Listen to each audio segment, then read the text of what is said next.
जनतेचा आवाज मराठी न्यूज 24. सरकारला नेमकं काय सांगणं असणार आहे? शुभेच्छा आहे का त्यांना? झाल्यावर ना हो ना आधी झालेच नाही ना आधीच काय करावं शुभेच्छा आणखीन ते 7-8 दिवस लांबील मग काय करायचं गेलं का आपल्या वयाला शुभेच्छा बी त्याच मग ते होऊ द्या. हा सांगणं मात्र एक आहे मराठ्यांशी बेमानी करायचं नाही तुम्हाला आरक्षण द्यावं लागणार. हा नादात पडायचं नाही. ते सत्ता आली लय बहुमताने आलो मराठ्यांच्या मताशिवाय सत्तेत कोणी येऊ शकत नाही. बेमानी करायचं नाही आरक्षण द्यायचं. पहिल्यासारखं लफड्यात पडायचं नाही. याव करीन आणि त्याव करीन आणि हे करीन आणि ते करीन. मराठ्यां पुढं कोणतीही सत्ता टिकू शकत नाही.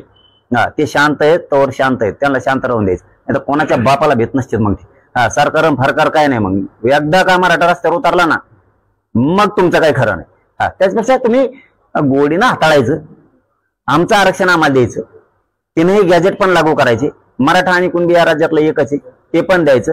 उग सत्ता आली लय मोठे आले म्हणून मस्तीत यायचं नाही आणि येडवण करायचं नाही. मस्ती मराठ्यांपुढे टिकत नाही आणि आम्ही ते टिकून देत नसतो मी टिकून बी देणार नाही. लाडकी बहीण योजनेची सुद्धा आता त्यांनी तपासणी सुरू केली. तपासणी परत तर आता 21 रुपये द्यायचे आता 8 नियम आता ते कडक करणार. अरे ते लय चाबरे आहेत. मी त्या टायमाला लाडक्या बहिणीला म्हणलो होते असे चाबरे दे पहिले अगोदर यांच्याकडे आठी फटी काही नसतात कपा कप वाटी देत. हा कुठून आणते तो कुठून पैसे आणते तो जे आकडा इकडे 15 डोळे होते तिकडं. इतकी 1000 कोटी आणले वाटिले कुठून आणले? एकाने घरी केलं नाही वावरही केलं नाही कोणचं नाही. सगळ्याच वावर जशाल तसेच आहेत. पुऱ्या मंत्र्याचे आमदाराचे मुख्यमंत्री उपमुख्यमंत्री गृहमंत्री सगळ्याच वावर तसेच आहेत. बघ पैसे आणले कुठून? इतके आमचेच पैसे आम्हालाच वाटी देत आणि आम्हालाच म्हणते इतक्या लाडक्या बहिणीला वाटले. आता बंद केली दिसती. आटी घातल्यात म्हणलं आता काय भेटायचं नाही.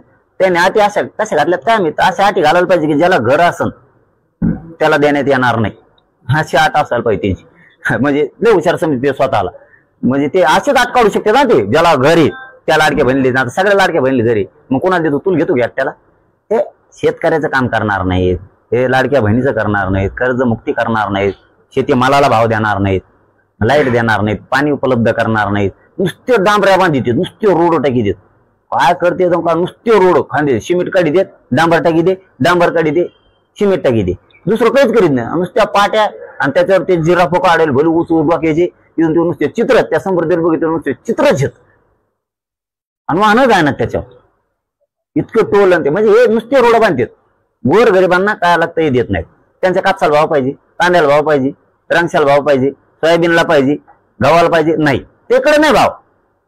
कर्जमुक्ती नाही इकडे तेल वाढी देन मीठ वाढी देन सगळं वाढी देन कळून देणार नाहीत काही. एका हाताने देतात आणि 5-5 हाताने उडी देत. हे लय नमुने पाहिजे. पण आता आपणच मैदानात नव्हतो त्याच्यामुळं मजा नाही. नसतं आपण जर मैदानात असताना समीकरण जुळ असताना सुपडा सापच केला असता. अहो पण आता हुकलं ते जाऊन दे. आता काय आम्ही सगळे सामाजिक होतो. मी जुळला नाही आम्हाला लवकर देऊ बघू. पण आरक्षण घेणार सुट्टी देणार. काय ताकद वापरायची तो वापरायची. पण पुन्हा हल्ले करीन पोरावर केसेस करीन रक्तपात करीन गोळ्या घालीन हे स्वप्न आता सरकारनं सोडून द्यायचं. प्युअर सावध येतात आम्ही आणि प्युअर मराठी त्याच्यात एवढं ध्यानात ठेवायचं. नादी लागायचं नाही मराठ्यांच्या. आता जेव्हा लाठीचार्ज झाला तेव्हा जे गृहमंत्री होते तेच आता मुख्यमंत्री असणार आहेत. कोणी असलं तरी आम्हाला काही सुख नाही. मी परवा तुळजापूरमध्ये सांगितलं कोणी असला आम्हाला सुख नाही. 75 वर्षापासून आम्हाला लढावंच लागतं. कोणी पण येऊ दे आम्ही जाणार. सोशल मीडियावर एक चर्चा अशी केली जाते की जे भाजपला जे मतदान गटा एवढं मिळालं आणि एवढं यश मिळालं त्याला कारण आपण आहात. कारण आपण सुरुवातीला लोकसभेला असताना भाजपचा सगळा विरोध केला होता. मात्र यावेळी आपण एक भूमिका घेतली ज्याला करायचं त्याला करा आणि याचाच फायदा ओबीसीने घेत एकत्र एक गट्टा मतदान भाजपला केलंय. त्यामुळे सोशल मीडियावर तुमच्यावर खास टीका होतीये कसं पाहता याच्यात? माझ्यामुळे भाजप सरकार आलं कसं काय वाट नवीनच आली सिस्टम एकत्र झाले.